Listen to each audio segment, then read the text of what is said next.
Good afternoon. I-10 Partners, Coldwell Banker, Commercial, George Realty. We're happy that you're here today. We're going to go over the car commercial lease agreement.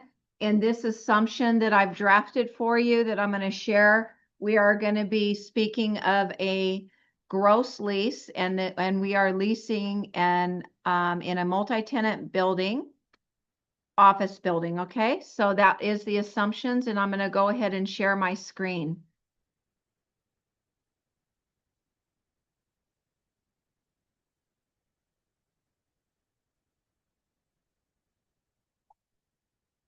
Okay, so I just pulled up the agency. I didn't fill it out, but please always, even if it's less than a year, we always want you to have an agency disclosure attached to any of your documents.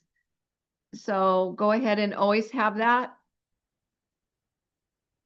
And the CCPA will populate with that form, and we need that as well. Okay, so now we're going to get into the commercial lease agreement. Okay, so let me get to the top.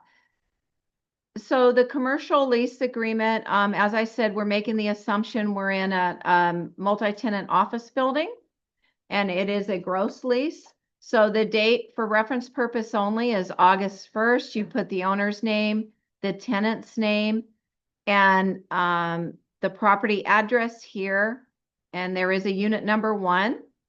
And this 16.7 was calculated by the landlord, but let's assume it's a 15,000 square foot building and it's 2,500 square feet. So that's approximately 16.7% of the rentable square footage. So, but let the landlord provide you with that figure. I was just telling you the mathematics behind it. So I put C Exhibit A. I don't have an Exhibit A, but I'll tell you what you can attach there. You can attach a site plan for the building. You know, it's usually a single sheeter. And if you have a floor plan, attach that as well and make those Exhibit A. Okay. And remember, when we're talking square footages in any leasing, they are approximates because we haven't measured them. So these are approximates. We get those from the building landlord. The term will begin September 1st. And you're going to check A or B. I wouldn't recommend getting involved in a month to month if it's really short, because there's, you know, it's a lot of work and there's not enough involved for you as an agent. So we're going to go here and we are going to give a termination date 2 years out. So the lease shall terminate on, here's your start date, 8/31/2027 at 8 p.m. And the reason I give them till 8, because if they're moving out stuff, I like to give them a little time to vacate. Renewal or extension terms. Normally on these smaller leases, we don't have that, but I'll show you how we document it at the back with some additional information. So in this case, this particular tenant wanted 1 2-year option to extend this lease agreement. So that we put that there. The base rent. So I don't want to check 1 because I don't want them to pay per month for the term of this agreement, whatever that is, because that would mean that I'm giving them 24 months at the same rate, which isn't the case in this particular, so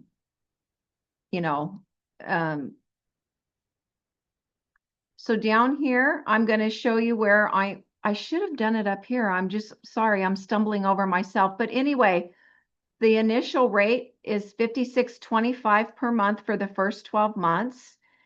And then it's going to increase, and I'm going to put C below here because I've already done the figure. So I'm going to check this box. It's going to be $56.25 per month for the initial 12 months, but I'm not going to do it based on CPI.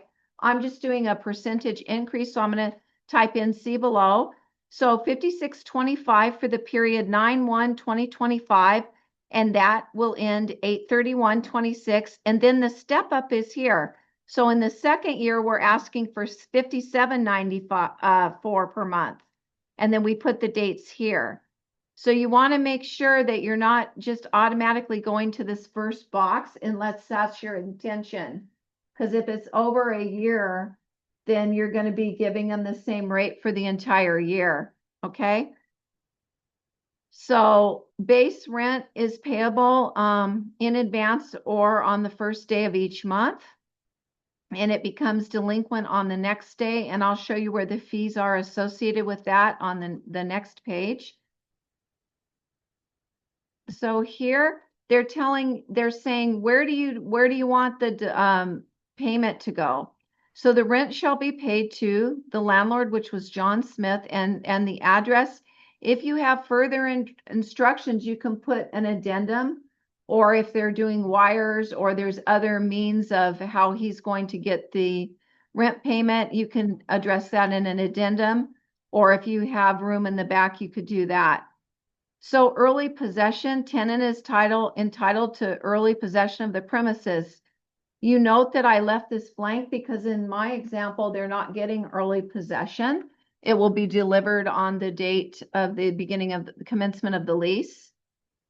And you always want to make sure, even in an early possession situation, as well as when the lease is commencing, please hold on to those keys until you have in your hand the certificate of insurance from the tenant.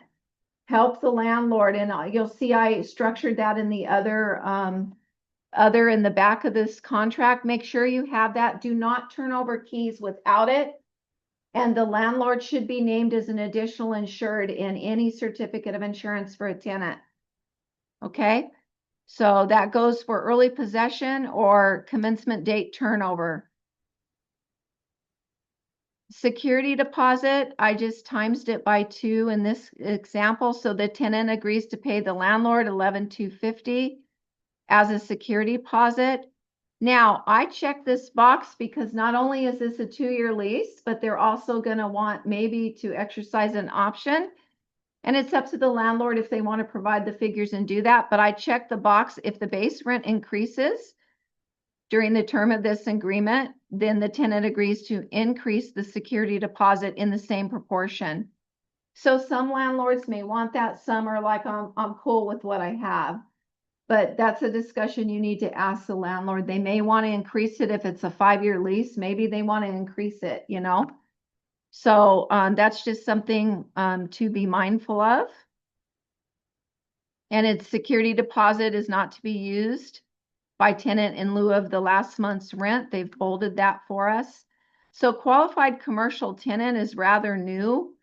They added this in, and I'll let you read the definition of it, but they added this into the lease because this is a requirement now. I think it's via civil code, and you can read the definition of it. They had to add this into all commercial leases, including those leases we're dealing with where they're not CAR or AAR. The big landlords have already added in the qualified. Uh-huh. Okay, I'm talking about the security deposit. Like, okay, they paid the security deposit at first. Now we come to renew it. They cannot use that security deposit?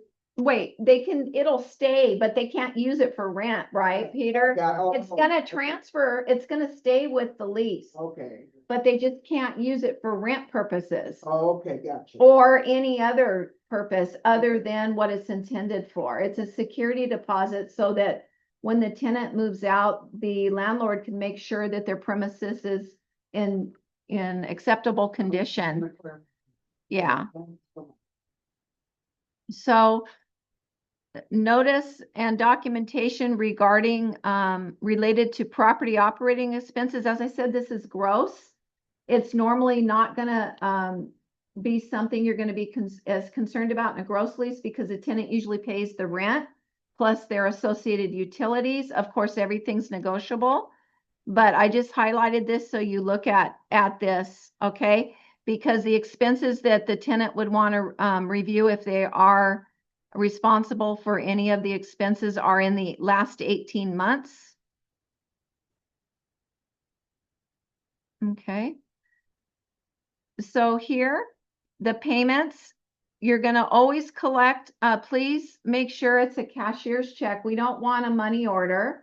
We want a cashier's check, not a personal check, made payable to the landlord. So rent, you're gonna collect the first month's rent always, and you're going to put it that amount total due, balance due. And the payment received, you can have the landlord initial that once they received it. And the due date, you can put a due date on this when you expect to collect it. You're going to be preparing the lease. They're going to come in and sign it, and you're going to collect it at that point. The security deposit is here, and the due date you could put in. And then when you hand those over to the landlord, this amount, they can initial it that they've received it when they're signing the lease document. So remember, as we had a mistake once, never give a fully executed lease agreement without collecting this money first. We have to have the money in hand via cashier's check. Don't forget, don't let them, come in 3 days later. Make sure it's in hand. That's part of your job that you need to do for the landlord, whether you're representing the tenant or the landlord. Parking. I always like to make it clear because a lot of buildings have parking lots, but it's always going to be a first come, first serve. They're not going to be, most buildings aren't assigning spots. Some may, but at any rate, in our example, it's a first come basis. They have no reserved parking spaces, and the parking is included in the base rent. So as long as they can park inside that lot, there will not be an additional charge. As a matter of fact, there are some large buildings in Pasadena that charge their tenants however many cars, because I worked at one years ago. They thought they were going to park a day. There was a parking fee added into their rent. So we don't see that a lot, but there are some large buildings that do that.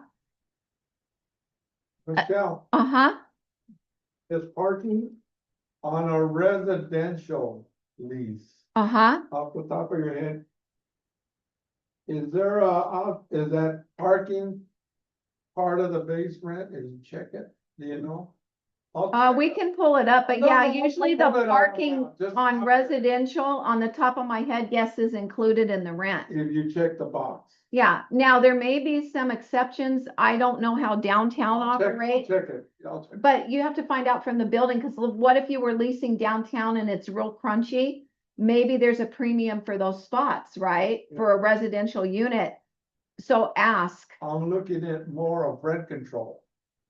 It's also Let's a say I have a property in El Sereno. which is Yeah. it. And that's what I gotta check. If you check or not check, let's say it's not part of the base rent. Then you Can need to make Can I it clear. raise the rent of just the parking? Did you, let's address that. We'll pull no, it up. later. I'll pull it up. curious about that. Yeah, no, I'll pull the residential up. No, it's So, okay. yeah. Then we'll stick to these Okay. next time. Yeah, so additional storage is permitted as follows. You want to be really clear on this. Inside of unit number 1 only, we don't want you constructing some weird stuff in the parking lot. No, that's why I put only. You're not to put things, all over the parking lot, which we've seen before.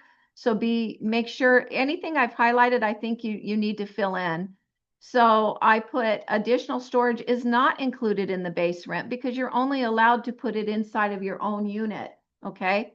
So, and there may be different scenarios for different landlords, but in my example, it's only inside of that office unit. Late charges. I threw in a figure. I think I calculated at 5%. I don't remember, but $285 if they're late. You don't want it like, I don't know what Peter's opinion is. I don't want it so low that it doesn't impact them, but I don't want it crazy either. Yeah. So you need to talk to the landlord about something that's not way too low. Like, let's say it's only $25 or $50. You think 6% to 10% is reasonable. Okay. So the word is reasonable. Exactly. Yeah. So 6 to 10%. Usually 6% to 10% is reasonable. Yeah. And, you know, because it does cost the landlord probably money, effort, time if somebody's late. And then you see that it's only $25 for the NSF fee. And as I've mentioned in other trainings, we know that's not enough to cover. You can amend that. No, You can amend it because I think it's 35 to 40 right now. So if you want to amend that, you can amend that amount there. Okay. So the operating, I like that they put this in tenant operating expenses. Tenant agrees to pay all utilities and services directly billed to the tenant. In some cases, in my example, and I'll show you where I wrote it, the landlord's going to be paying for the water, but in some cases they're not, and there's a water fee associated per unit. So that's an additional monthly billing or monthly cost. We work on a building like that. They have to pay $35 for their water fee. So the property management company is going to bill that, so they need to pay it, okay? So this is really nice that number 14 is in there. I made a mistake here. I put 4, so I slashed it out. So oh, okay. I'm sorry, I skipped one. Property operating expenses. I said that this does not apply because we're going to be doing a gross lease. The tenant's not responsible for property taxes and common area maintenance and things of that nature. So in this example, they're not responsible, but you do need to talk to the landlord when you're representing a landlord to make sure you understand the lay of the land and how the billing goes on their building and what kind of a lease they're expecting. Okay. Use. Usually when you're working for a tenant, you want to be broader, where a landlord wants to be a little less broad. So for this tenant, I put general office use / accounting firm. So it doesn't just mean they'll be using it for general office use, and they're also an accounting firm. So it's an office building, so there's not going to be a lot of use, but usually a tenant's agent will try to be a little broader, you know, and a landlord will try to bring it in. So maintenance, this you do need to pay attention to on number 18, because it's already, you know, it already defaults. So the tenant or landlord, if checked, shall professionally maintain the premises, including heating, air, electrical, plumbing. Now, if you're representing the tenant, you may want to do an LOI and see if the landlord will cover it. But at any rate, you can negotiate. Make sure that you understand, does that AC, because in some office buildings, it's major ones on the top covering multiple units. You know, ask a few questions about that. If that's the case, I don't know how you would maintain it, you know. So, but anyway, ask these questions, make sure that you understand the building and cover your client. This does default to the tenant. That's why I highlighted. I want to point that out to you. And the tenant shall keep glass, windows, and doors in operable and safe condition. That's normal for a tenant to take care of that. I saw it. I didn't read the whole policy, but there's glass insurance, plate glass insurance, right? So a lot of times tenants have that. Yeah. The landlord is responsible for the roof, foundation, exterior walls, common areas, and whatever else. Okay. So pay attention to maintenance, because you don't want to let that default when you didn't mean to on this contract.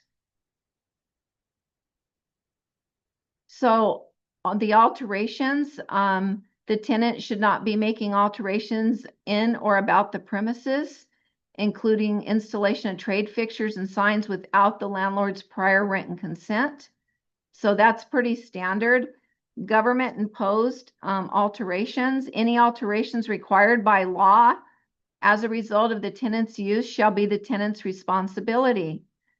Landlord shall be responsible for any other alterations required by law. So if, now I'm going to have Peter correct me if I'm wrong, if the tenant's use kicked off additional ADA requirements, then the tenant would be responsible for those costs. But in an office building, probably not. And that brings us to the bathroom. Make sure that if they're going to be doing remodeling, that you ask the listing agent, or if you're representing the landlord, do you know if the bathroom is ADA compliant? Usually in an office building, they're just going in with their furniture, right, Peter? Yeah, But it's still something, let's be aware of it. yeah. Okay.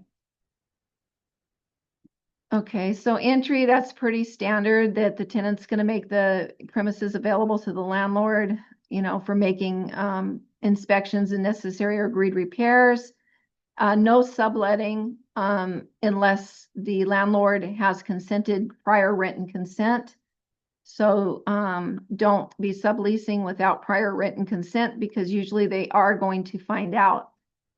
Possession, I like to put this down to 30 days, and I've never seen it happen, but if the landlord is unable to deliver possession by commencement date, this contract defaults that they have 60 days after to deliver. I think that's a long time if you have a tenant waiting, so I like to put it down to 30, but that's up to you and your client, okay? Pay attention to their obligations upon vacating the premises. And I want to drop down to here, all improvements installed by the tenant with or without the landlord's consent become the property of the landlord upon termination. So the landlord may require the tenant to remove any such improvement that did not exist at the time of possession was made available to the tenant. It's best to ask, because you know, ask them and let them know. Some landlords, if it's a nice upgrade, they're going to let you leave it. But some, and I have seen it, they've required them to tear down offices they built inside. We've seen that where they've had to gut it back. So it's good to let the landlord know of any improvements. So on breach, hopefully we don't run into this too much. The tenant would also be responsible for lost rent, rental commissions, advertising expenses, painting for re-rental until it's rented, okay?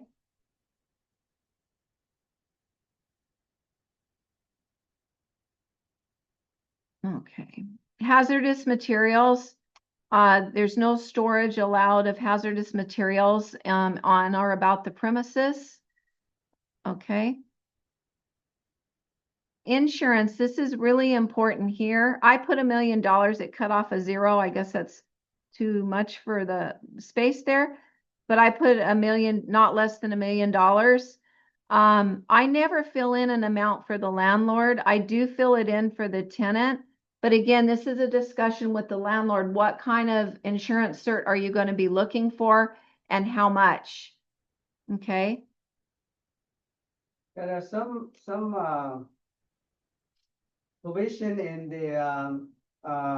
the commercial lease. It requires 5 million, 10 million. So you have to be very careful. Those insurance policies that are very expensive. And if the landlord, I mean, the tenant require the landlord to carry those $5 million and $10 million, it can be a burden for the landlord. So if you're representing the landlord, you better point it out to them.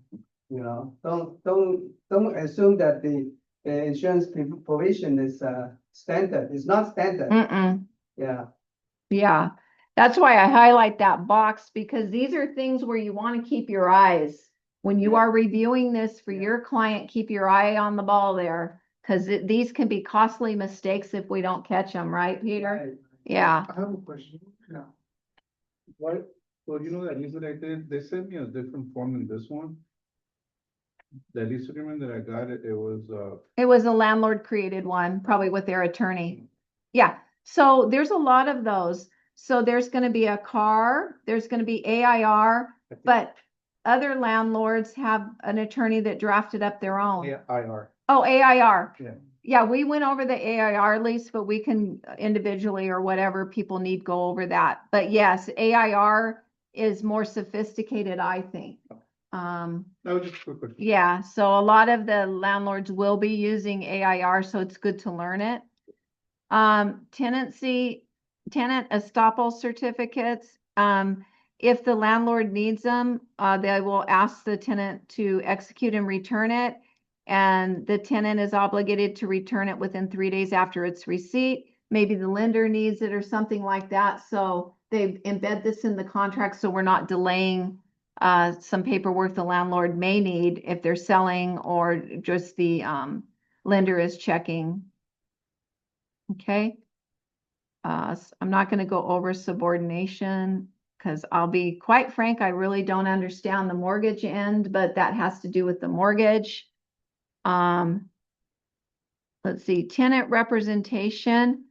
Now this is interesting. So the tenant does warrant that all their statements are true in their financial documents, and authorizes the landlord and broker to obtain the tenant's credit report. But probably before we got to this point, we're already needing that credit report. So if you have them sign the application that CAR has created, that gives the authority to go ahead and run the credit report. You do need a signed application if you're going to run a credit report. They just can't run it off of a driver's license. It has to be a signed application that will be embedded in there that does authorize the landlord or the property management company to go ahead and run the credit. So construction related accessibility standards, please don't miss this. That's why I've highlighted it. In any lease I've been in, we always check have not been inspected by certified access specialist, CASP. Now, if the tenant wanted to pay for it and do it, the landlord cannot block them from having that inspection, but I haven't seen somebody trying to do it. But make sure you don't miss checking that box for your client, okay? And I would tell you that most of them, they have not been done. So it's no problem to check no. We just need to take care of that and check it for the client. So here's another really important D, notwithstanding anything to the contrary in these previous paragraphs or elsewhere in the lease, any repairs or modification necessary to correct violations, related accessibility standards to the premises are the responsibility of the tenant or the landlord. You're representing the landlord, just pay attention to this. Who are you going to check, the tenant or the landlord? Me, I think it's a landlord on number D, Peter, right above 36 mediation. So I would check it to the landlord. I put it this way just to highlight it for you. So watch these boxes and make sure that you are filling them out appropriately. So D, that needs to be checked. Okay, and that's tenant, that's checked. I put tenant on this example, but probably if I'm representing a tenant, I'm going to put that to the landlord. Okay. On D. And Peter's catching up because he stepped out for a minute. He probably agrees or not. Is that okay? Yeah, I would put it to the landlord, quite frankly. I just checked it and highlighted it because I want you guys to pay attention to these boxes. They're there to protect the parties, the way the CAR has written them. So we need to take advantage of what they've written and use it. Mediation, arbitration of disputes, they can sign it or not. It's up to the clients. So if there's more than one tenant, each one is individually and completely responsible for performing all obligations of the lease. So other terms and conditions, these are things I wrote. Even though there's a little tiny clause that says about the utilities that's embedded into the contract, I want to make it crystal clear that the tenant shall pay for all utilities associated with the unit, including Wi-Fi and internet as they desire, and the landlord in this example is going to pay for water. Now, if there was a water fee, I would put the tenant shall also be responsible for a $35 a month water fee, okay? Which shall be due on the 1st of the month. So don't stop your sentence, finish it. when is that water fee gonna be due? So if you write that in, make sure you put when it's due. Okay? Michelle, Uh-huh. if the tenant says, why do I have to pay a water fee? You're gonna pay the water. What's the normal response a landlord would say? Oh, well, So either the admin- landlord's gonna pay. Administration? No, either the landlord's gonna pay the water Right. or the building, the one we work on is all one water thing, right? I don't even know how to explain. Yeah, I know. You know what I mean? But each unit, because they're small units and they all have their own bathroom, is paying $35 towards that water because the landlord has enough data. I get it now, yeah. Yeah, they have enough data that they know what to charge. Okay. Now, some may be sub-metered, but I don't know if that's very common on a commercial building. I don't think so. So, all parties are aware. You see, I restated that parking is provided on a first come, first served basis because I don't want parking wars later. You're gonna have a million. Yeah, and then with AIR, they have an option form. Unfortunately, CAR doesn't. So I just drafted as best I could here about the option. I put 1 2-year option to extend the lease term shall be provided to the tenant, providing the tenant is not in default of any provision of this lease agreement. Tenant shall provide landlord with a 90-day written notice of its intent to exercise the option. Why do you want to know that early? Because you want to know if you need to get an agent to begin marketing it.